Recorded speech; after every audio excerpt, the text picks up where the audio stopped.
You're listening to Autumn on the Air, the weekly podcast that brings you conversations about the impact of research commercialization and the people who make it happen. Join us for interviews with patent and licensing professionals, innovators, entrepreneurs, and tech transfer leaders on the issues and trends that matter most.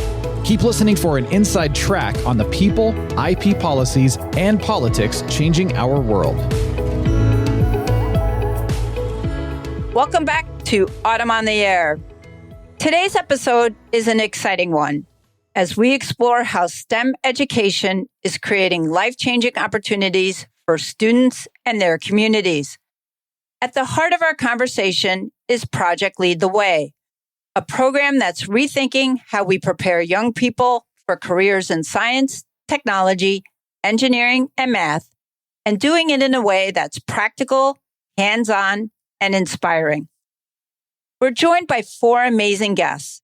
Dr. David Dimmett is the president and CEO of Project Lead the Way, who'll walk us through how this initiative is transforming classrooms and opening doors for students across the country. Dr. Albert Minero is a Project Lead the Way alumnus who co-founded Limbitless Solutions at the University of Central Florida, where he leads the creation of cutting-edge bionic prosthetics to support the limb difference community. Jason Hubert is an educator and Project Lead the Way instructor at Woodstock High School in Illinois, who's teaching Project Lead the Way and guiding students as they tackle real-world problems. Jason teaches Project Lead the Way civil engineering and architecture, digital electronics, introduction to engineering and design, and principle of engineering, while also running the school's robotics club.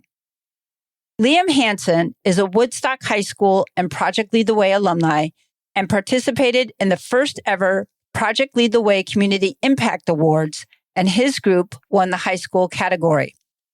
Their project, entitled Walkability Project, was aimed to address their town's walkability score in Woodstock. Students use the knowledge and skills they learned in their Project Lead the Way class to make a difference in their community. The winners also presented their project to the City Council to implement in real life. Currently, Liam is studying mechanical engineering at the University of Tennessee in Knoxville. This conversation is about the power of education, innovation, and mentorship to change lives. And with that, let's get started. Welcome, David, Albert, Jason, and Liam. So excited to have you on the podcast today. Great. Thanks. Thank you. Thank you. Thank you. Great. Well, we have a lot to talk about today, and Project Lead the Way is absolutely incredible. So I want to go ahead and get started. And David, I thought I would kick things off with you. Specifically, for those of our listeners who may be unfamiliar with Project Lead the Way, can you share what the organization is all about and its mission? Absolutely. Thanks, Lisa. So Project Lead the Way is a 501c3. We're a nonprofit started over 25 years ago by one teacher in one high school in upstate New York, now working with over 2.5 million students all across the country, all 50 states and U.S. territories. And our goal really is to help young people get excited about and prepared for great careers, but also prepared for life. And we do that through project-based, hands-on learning. We work with about 100,000 really amazing educators all across the country right now, supporting them, connecting them in really powerful ways so that they can bring more relevance to the classroom. Our focus really is around three primary pathways today. It's engineering, biomedical science, and computer science. There's a lot of crossover in there, and we're helping students really gain math skills, communication skills, learn how to solve challenging problems. That's the focus of the work we do today. So, David, that's really impressive. Can you talk a little bit about how you integrate career readiness into STEM education and what sets Project Lead the Way apart from other programs that are out there? Sure. This is a really important part of what we do. We want students to not only be successful in their school experience, but we want them to be successful in life, and we want them to have opportunities to pursue great careers. We work with dozens of really amazing companies all across the country. They're global leaders in many cases. They help us look at the curriculum, make sure that there are really relevant activities, projects, and problems for students to solve. We also work with them to think about the skills students are learning. So how do you learn how to collaborate? Working together as part of a team is hard. We'll hear Liam talk about that a little bit later, but it's challenging. And sometimes your ideas differ from others. What do you do when you have a different idea? That's a skill that we support in the Project Lead the Way experience. We work in the STEM space, of course, a lot of advances in technology. We also help students understand elements of ethical reasoning. So it's not just what can we do, but what should we do? And what are the implications of these advances in science, technology, engineering, and math in related fields? We have over 100 career profiles in our content where students are working on projects, problems, activities, all of that. But then they're seeing profiles of real professionals in real careers, how they got there, their path in many cases is explored, and students can kind of see an opportunity for them to be successful in their future in those similar roles. Now, David, you were an academic leader and you're obviously very passionate about Project Lead the Way. What made you decide to make this transition from your previous job to Project Lead the Way? Yeah, well, I was a high school English teacher for many years. And in fact, my wife and I met as teachers. We taught across the hall from each other. I worked my way into school administration. That's where I met Project Lead the Way for the first time when I was a school administrator. And really, even as a classroom teacher, what I saw really for my students, the power of bringing relevance to the classroom. You can do that in any subject area. But what I love about Project Lead the Way and the work we get to do is in high school, for instance, it's not discrete content, math down one hall, English down another, social sciences on the other side of the building. In a Project Lead the Way classroom, what students are doing, they're taking all the knowledge they have from all their academic areas and they're applying it to solve a problem that's worth solving. And in some cases, identifying that problem and understanding root cause. And then what do you do when you don't know how to do? So that to me, for a long time in education, we talked about critical thinking. And where I really saw that come to life was in the experiences that I experienced in the Project Lead the Way classroom.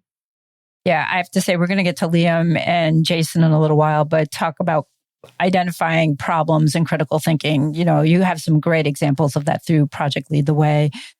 So keeping along that kind of same thread, can you talk about the long-term impact that you've seen on students who participate in the Project Lead the Way programs? Well, one of the number one things that I've seen is students who get excited about learning. And there's nothing more powerful than learning. I don't think you can be successful in your personal life, your professional life, if you're not committed to lifelong learning. So that's what I see happen for our students is they get excited about learning, in some cases for the first time. And so then they become a self-directed learner. The work isn't just happening in the classroom, it's happening everywhere for them. And that's really exciting. And so as the world changes, as life brings to us challenges, problems, these students are learning skills that help them navigate that in a really powerful and positive way. And what I've seen, honestly, is these are students that are at an early age, elementary school, middle school, high school, they're already making a difference in their communities. Yeah, that's apparent with what Jason and his students did that we're going to talk about in a little bit here. And I want to transition to Albert for a second because, David, one of the things you mentioned was that Project Lead the Way sets students up for great careers and a great life. And I think Albert really exemplifies that because, Albert, you've taken your Project Lead the Way experience and you've really built something extraordinary with Limbitless Solutions. Talk to us a little bit about how Project Lead the Way shaped your career path. So I had the opportunity to participate in Project Lead the Way throughout my entire high school experience. And it really helped give me the tools and the exposure to what engineering in a collegiate environment was going to look like. Along the way, it gave me some great opportunities to work with Autodesk software for 3D design and Stratasys for 3D printing. And I was able to apply those while here at the University of Central Florida. And along the way, I got introduced to the challenge that became Limitless Solutions. And I was able to go back to those same fundamental skills that Project Lead the Way helped expose me to. So talk to us a little bit about what inspired you to focus on prosthetics and how Limbitless Solution makes an impact on the limb difference community. My time at the University of Central Florida was really focused in the aerospace and mechanical engineering programs. And that's what I was really passionate about and pursuing.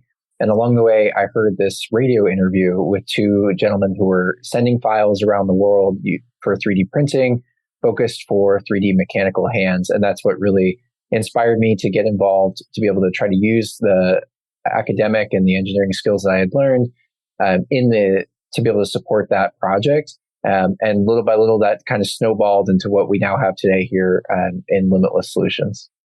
And I mean, you've really made a difference for kids who have needed prosthetics. I was watching a video that was talking about your company, and there was this story about Zachary, this little boy who, for Christmas, and I'm not sure how exactly his parents were able to pull it off, but you worked with him, you got him a prosthetic arm, and what was really amazing was he said to him what meant the most to him about that prosthetic arm was being able to hug his mom for the first time, his brother for the first time.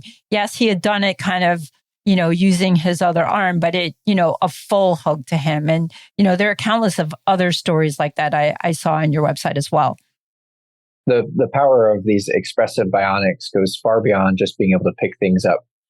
As an engineer, my hope is to be able to build technology that can be useful and it can really support those who would like to use it. But then when you watch that full interdisciplinary effect of the human experience, the storytelling and the art all kind of blend into that base, I think that's where the real magic is. And Project Lead the Way gave me a lot of project-based learning. And that required us to have to think differently and to think out of the box and to be able to work with others. And we've kind of taken that and applied it here for our program as well.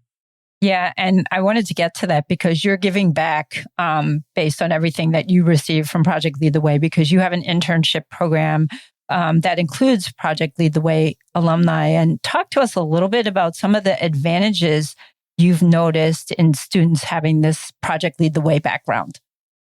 Over a third of our students here in our research lab come from an engineering background, and a lot of them have gone through now Project Lead the Way programs, which are now across the whole United States. And I think it gives students a lot of early exposure to that 3D design, 3D modeling, and the critical thinking skills that then, while they're at the university, they get to really amplify that in their classes and their laboratories. So by the time they get to us here at Limitless, we're helping put them through some of those softwares to be able to immediately apply that skill to support our bionic families. And you've really created an amazing interdisciplinary team there at Limitless. How do you think Project Lead the Way helps prepare students for collaborative work environments? So my experience in Project Lead the Way was in the early 2000s. So I know it has certainly grown immensely since then. But for me, it was an incredible opportunity to be able to have hands-on experience and to be able to work on those team projects towards a goal. And I think sometimes having open-ended questions, especially while you're in high school and in your early part of your university track, that really teaches you to be able to identify the problems, identify solutions, and to really challenge yourself to find a variety of solutions that might work. And I'm really grateful for that experience. We've definitely seen it in all of the Project Lead the Way alumni who have now come to work at Limitless as well. Yeah, and that collaborative kind of experience working to solve problems, I think, is really evident in what Jason has been doing. And we're going to turn to him now, what he has done with his students. And Jason, I want to start off by congratulating you as well as Liam and Lucas, Hunter, and Peter for winning the inaugural Project Lead the Way Community Impact Award. Can you talk to us about this award and your Walkability Project and how your 4 students work together collaboratively and how it all came together? Sure. Lisa, I want to thank you first. And thank you for giving us this opportunity.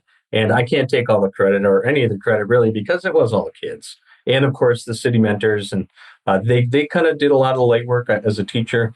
I just try to corral them and keep them moving. So otherwise, how it all kind of The project itself of walkability was a real eye opener for the kids, because when you're young, you don't think about those things. And as a kid, if you want to go someplace, you just kind of get there, whether it's, running across the street or, weaving through traffic or whatever the case is, or cutting across a field.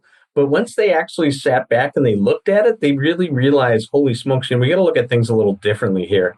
And they started thinking about it because they were mature, they were juniors and seniors, and they started to say, we need to consider everybody when we're talking about this project. And also it does affect the economy because, people can't get to the various businesses. So, it really changed their aspect of how the whole community works. And it kind of built an appreciation for the community itself. How it all came together is in about 2016, there are several members at City Hall. They're all volunteers that are on various councils. And they said, hey, why don't we get some kids involved in some of the awesome things that we're doing here so they can get some real world experience?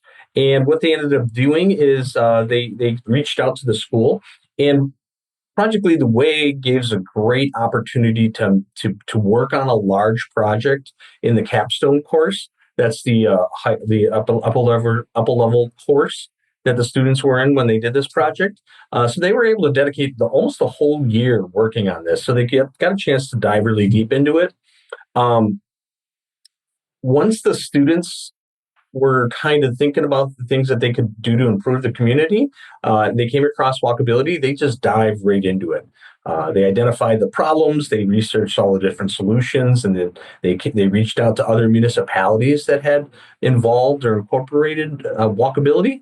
So it really kind of brought up some things that they didn't think about. Obviously, the STEM implications. So how does it affect the environment if we put more concrete down, and some of the different criteria that they really wanted to achieve from this. Also, they learned about various industrial testing and how to write an ordinance. That was a unique experience for the kids itself, and I think Liam had a good part in that as well, on how future development in the city should look for walkability when they're building new neighborhoods.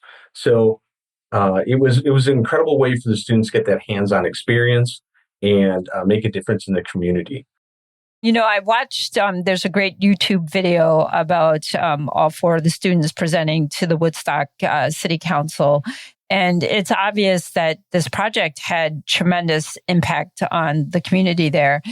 So talk to us a little bit about some of the challenges that the four of them faced and how did they overcome that to create a solution? And Liam, feel free to jump in here as well.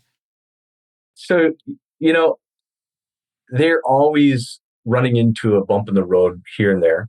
And the biggest part is, how you recover. What do you do? And, I'll let Liam kind of speak to a lot of those different problems or little issues that they ran into, but they did awesome in achieving those.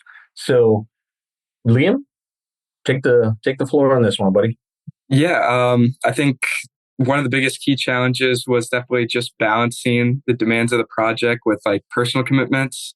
Considering it was a year-long project and it took a lot of effort outside of class, just balancing it with the other things I had going on during my senior year. And I know all my teammates we all played sports and we had stuff like that. So just making sure we weren't missing deadlines and stuff like that and keeping up with all our work.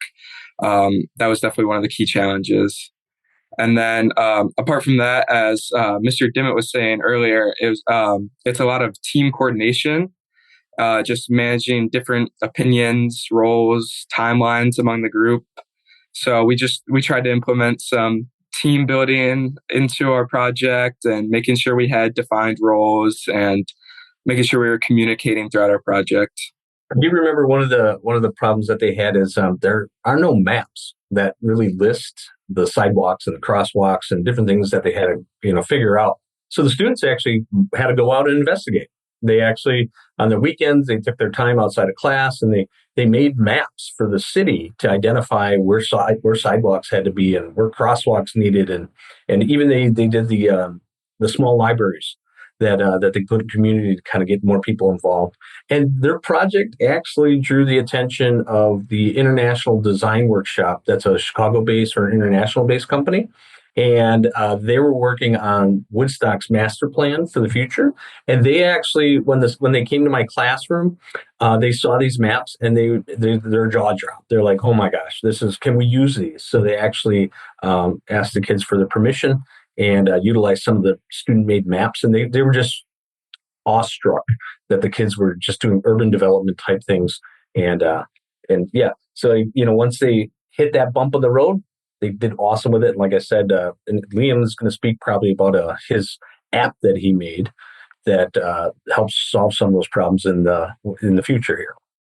Yeah, it really was impressive because, as I mentioned before, I watched the YouTube video, and some of the things that came to mind as the four of them were presenting was extremely how well prepared they were, and the poise and the confidence that the four of them had in presenting, whether it was adding these little free libraries, colorful crosswalks and things like that. So, it was just amazing to see. So I can imagine, Jason, that really must have been incredible for you to watch those four present their findings to the Woodstock City Council meeting. So what was your thoughts going through your mind as you watched that? I was nervous, probably more than the students were, because, they had worked so hard on it. And I saw how intelligent they became. And I tell the students, I said, you have to understand, you're the expert in the room. A lot of the people that you're presenting to, the city council members, they know a little bit about walkability and all that. But I said, you really need to be on top of your game. And we looked at all different aspects on what type of questions that they could ask. And the students had to be super prepared, even if, the most left field question came at them. They had to rely on what they knew. So they really kind of know exactly every aspect, and they nailed it. They did great. They handled the questions. They took the feedback like pros. They kept the whole process and the presentation moving smoothly. So seeing them reach that milestone was it was just kind of like a blur for me, because once Dr. Dimmett presented the award to the students at the city council meeting, everything, my eyes were just scanning the room to see, was it really, like, I couldn't believe it myself, but also how did the students handle it, and there were smiles and there was excitement, and they were completely surprised, and there's looks of disbelief, like, oh my God, did we actually win this award? And then it soon turned into cheering and clapping and photos and just pure celebration. So, I mean, I couldn't be prouder for these students and their awesome work and countless hours that truly paid off. Yeah, it was very apparent in that YouTube video. And it also seemed to me, and, granted, I wasn't in the room, that pretty much most of the city council was pretty blown away by their performance as well. Yeah, definitely. So, Jason, you're an educator. You do a fantastic job. Tell us a little bit about what you find most rewarding about teaching Project Lead the Way courses. The most rewarding part is the aha moments when the kids get it. The light just goes on, and especially in Project Lead the Way, they're working with things that they've never seen before. It could be simple machines, it could be sensors, it could be software, different robotic aspects, and a lot of times they go into it like, oh my gosh, how am I going to get this? I don't understand this, and it's completely foreign to them. But then once they get it, they're just like, I got it, and they get so excited about it. And what really makes the big difference too is when they get these technical concepts and they understand them, they share that. You can see, I could walk down the hall and hear them talking to their friends about what they learned and all the cool things. And as an educator, it's awesome when kids don't want to leave your class. That's rare in this day and age. Congratulations, Jason. That's awesome. Hey, it's Project Lead the Way. Yeah. But so yeah, that's the rewarding part about it all, as being an educator in Project Lead the Way. So, Liam, I want to turn back to you for a second. We've mentioned you several times in your participation along with your three other friends in this project. Tell us a little bit more about what this whole experience was like for you. Yeah, definitely. The experience was unlike anything I had done before. I came into the class not really sure what to expect, a lot of other things on my plate for my senior year, but the Walkability Project quickly became one of my top priorities. There was something about working on a project that could directly influence the well-being of my community that was a really big motivator. And At first, creating a huge report and presenting it in front of the city council seemed super daunting, and it definitely was. But working through the project with my team, we gained a lot of confidence and just hammering in like our knowledge and our suggestions. We knew that what we were suggesting was the right thing for our community, and we knew we put together a report and a presentation that we were proud of, which was super nice. And then throughout the course of the program, it was very nice to learn hands-on how an engineer starts with a problem, finds solutions, and pitches them, which I think is a very unique experience, and I haven't seen it anywhere else. Yeah, and that's a great segue to something I want to go back and ask you about, Jason, about how you think programs like Project Lead the Way help students such as Liam see the connection between their everyday studies and real-world applications. I can just echo many of the things that Dr. Dimmett mentioned, Albert mentioned, and Liam mentioned. It's that hands-on, minds-on concept where they're working and they're learning together and they're kind of seeing it by doing it. What makes Project Lead the Way so awesome is that the students are using real-world technology, so professional-grade software, professional-grade testing equipment, sensors that are used on the newest vehicles that are out there. So a lot of times I can relate what's going on in class, or practically everything, what goes on in class to what they experience in the real world, whether they're getting in their parents' car and why a buzzer is going off when they back up, what they can see, and understanding how it works, and that, I learned how to code these sensors to do that. So when they go in the real world and they see this happen, they just have a whole nother way of looking at the world around them. It's just Project Lead the Way, and I can't say this enough, is awesome at doing that. And constantly, all the assignments and feedback and assessment pieces involve that reflection piece where, we want kids to tie it to the real world and what they see out there. I all the time in my civil engineering class, I'm like, what do you see around you? What do you see when you look out the window? These are all different things that the kids can relate to the real world about. And it just kind of helps them understand a lot more. Yeah, it sounds like absolutely. And I think the Walkability Project was a prime example of that. And Liam, you're down at the University of Tennessee. You're studying mechanical engineering. Congratulations. And talk to us a little bit about the impact the program had on you. Yeah, definitely. The program had a huge impact on my life. Being able to see some of the suggestions our group made be implemented into the city already, like the colorful crosswalk near my old high school. It's really cool to have a sense of fulfillment every single time I return home, knowing that I helped to enrich my hometown. And beyond that, it's definitely helping in my future career aspirations. Just now being at college, mechanical engineering gets tough, but the program definitely helped me develop some time management and leadership skills that are going to be pretty invaluable to my success. And even in my future, like getting jobs and stuff like that, the project is the first experience I have listed on my resume. And everyone that I talk to wants to know more, which has just been a super cool thing. That's incredible. And, Jason, I mentioned before when I was watching the video, one of the things that struck me again was not only how well prepared the 4 students were, but their poise and their confidence. So I'm sure you've probably noticed a shift in student confidence or maybe aspirations after participating in Project Lead the Way. Yeah, so before Project Lead the Way, I like to do a good comparison. The classes were, mysterious. What do they learn in engineering? That big just overall term, and they're not operating a train, right? So that's where most people's minds go when they hear engineering. And it was the class sizes were smaller. They were kind of male orientated or male dominated in a sense, and there and once Project Lead the Way came along. What was awesome is we instituted it at the elementary school as well, the launch program. So that really helped to get the kids excited about it. And after that, our class numbers and our student demographics changed.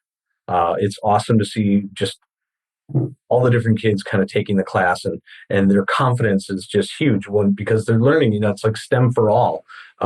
They realize they can be part of it. And, they don't have to feel like and what's also awesome about it is too, in building their confidence, is they move the classroom kind of right in the center hub. We're in the science wing, but it's right where all the kids are walking around. So, you constantly get kids walking in. And when you see students that are walking down the hall interested in what's going on in the classroom, and the kids take that and talk about it with their friends, you see that they feel comfortable. They feel confident in what they're doing. They know what they're talking about, and they've learned some really cool stuff in the class. Yeah, and I'd like to keep on that theme for a second with all four of you, because I think, Jason, you hit on something, because sometimes STEM is seen as being intimidating to some students. And it sounds like Project Lead the Way really has helped to make it more accessible, engaging, and maybe even more exciting for students to pique their curiosity. So I'd love to hear your thoughts on that. Maybe Jason and David, your thoughts on that accessibility piece of it. Project Lead the Way makes learning fun, and it's that hands-on piece that helps kids about go through the whole learning process. And the big thing that really helps is students come in, and it's unlike any other class because there's no one single right answer. We teach them that in this class it's about the process. It's not about the final product, because we know you might not hit the $1 million solution on the first try, and that's okay. But as long as you keep working at it and changing it, tweaking it, design it, tweak it, test it. Yeah, we say fail forward, right? Fail forward, yeah, exactly. And understand, as long as they're starting to make that progression towards maybe a better solution, that's what engineering is all about. I think you both kind of hit on the point I would make, in that I think STEM and a lot of other subjects are intimidating when you have a fear of failure. But when you're working in an environment where that learning is the focus and growth, and it's okay to fail. Like, we're all going to, in small f, fail, right? Like, if that doesn't work, what do you do? How are we going to fix it? And that's one of the most powerful things I see in our classes and with the teachers we support. And some of this is an unlearning for teachers who have come through a traditional pre-service experience like I did many years ago. And the focus was more didactic, teacher at the center of the classroom. That's not Project Lead the Way. The teacher plays a super important role. Jason's very humble. He's actually a master teacher for us and works with a network of teachers across the country, making us better. So a lot of credit has been given to Project Lead the Way, but the credit really goes to teachers like Jason, to students like Liam. They make us better every day. But creating that environment where, if something doesn't work, that's okay. We learned a way that it's not going to work.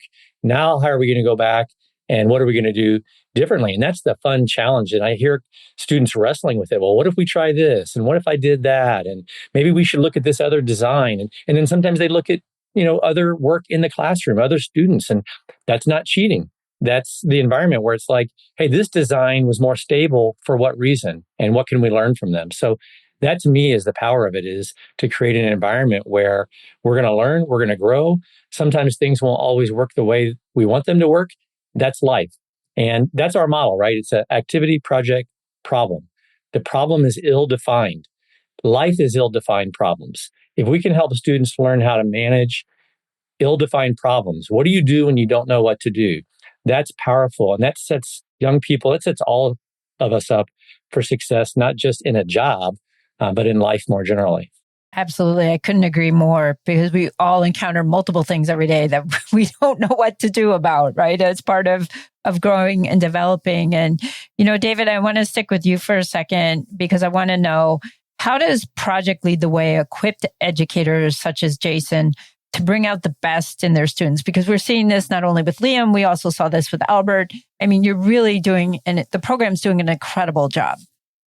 Well, one of the keys to our success is that we're a very teacher and educator and student-centric organization. So we learned from teachers like Jason, from students like Liam. I mentioned that.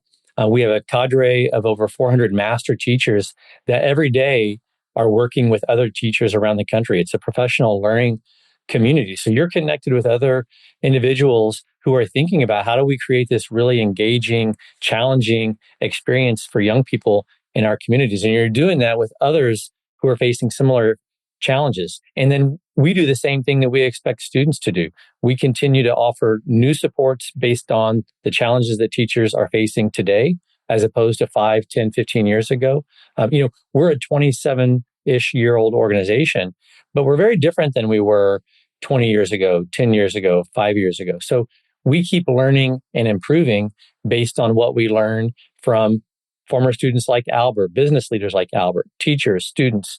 And I think that's really the power of what we do is when we learn something, if we learn a better way to support educators, then we try to implement ways that we can support them. Albert and Liam, one of the unique aspects of Project Lead the Way is how it connects STEM concepts to real-world applications. What advice would each of you give to students who are just starting out in programs like this? I think the best advice is to just stay curious about how projects can come together. And so a good engineer means being able to try to identify the problem and then identify applicable solutions. And those both take time, but it requires us to be curious and to investigate and to research. And as we drive ourselves forward towards that, that's where we can have the biggest impact for any project that might come our way. Liam, how about you? What are your thoughts? Yeah, I definitely just like to echo staying curious. Just like enjoy the hands-on aspect of the class that's so unique and taking the skills that reach so far past engineering that you can use for any type of future career path that you want to do. Awesome. Well, as the podcast comes to a close, I wanted to ask the four of you, looking ahead, what are each of your hopes for the future of STEM education and its role in shaping tomorrow's leaders? And maybe I'll start with David and we'll go Albert, Jason, and Liam. So David, go ahead. Sure. I'll just maybe say more broadly, we focus on STEM, but there's also elements of art and design in our work. There's communication. I visited with students earlier this week who were reporting out on their experience, a lot like what Liam said. And they talked about one of the big things that they've gained is confidence in themselves. They've learned how to communicate more effectively in front of others, but interpersonally and in small groups. So to me, what I really would love to see is for the millions of students all across our country to have more access to more relevant learning experiences that are connected. Learning doesn't just happen within four walls, it happens everywhere. And to me, that's a mindset shift that I'd love to see us be able to support more fully. Excellent. Albert, how about for you? I'm really excited to see more and more students excited to take on the challenges and to kind of work the problem and try to find new solutions, because our world has no shortage of challenges to address, and we're going to need everyone being able to think and try to push the envelope on those challenges so we can find new solutions. Jason, how about for you? I look at the world around us and it's changing so fast, and the technology is just light speed in aspect. And I think as education, we need to stay as on top of it as possible. AI is huge, but the way education is being presented is different now. We're dealing with students that learn differently. Like I said, when I mentioned AI, there's not as many big universities that are offering engineering degrees as there are online streamers, people that like you and me that just decided to dive right in and learn it. So I think, as teachers, we have to understand that shift is occurring and keeping that integrated in our classroom and understanding that kids are changing and so is the technology. We just need to keep it all coherent and working together. And Liam, some final thoughts from you? Yeah, I definitely just say that I hope STEM education is at the forefront of schooling for most kids. And so other kids can have the same sort of experiences that I had during my high school, because I know they've been very special. Well, this has been an absolutely inspirational conversation. Thank you all so much for your time and for sharing Project Lead the Way with us. This is an incredible program, and thank you all for what you're doing. Thank you, Lisa, for this opportunity.